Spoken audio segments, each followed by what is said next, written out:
In news from Sri Lanka, a day after Sri Lanka reached a preliminary agreement with the IMF for a loan program of about 2.9 billion US dollars, Japanese Finance Minister Shunichi Suzuki urged all creditor countries to discuss Sri Lanka's debt restructuring. The island nation is battling its worst economic crisis since independence in 1948. Japanese Finance Minister Shunichi Suzuki on Friday urged all creditor nations, including India and China, to discuss Sri Lanka's debt restructuring after the crisis hit South Asian nation reached a loan agreement with the International Monetary Fund.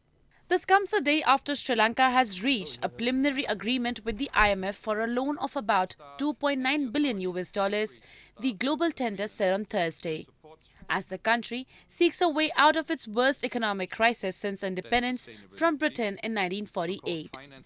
COVID-19 disrupted Sri Lanka's tourism-reliant economy and slashed remittances from workers overseas. The damage was compounded by rising oil prices, populist tax cuts, and a 7-month ban last year on imports of chemical fertilizers that devastated agriculture.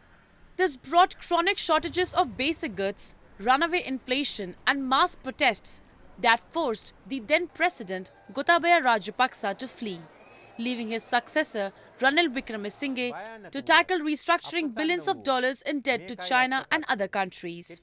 Meanwhile, Sri Lanka's highest court has allowed former Finance Minister Basil Rajapaksa to travel overseas until January 15, anti-corruption body Transparency International Sri Lanka said on Friday.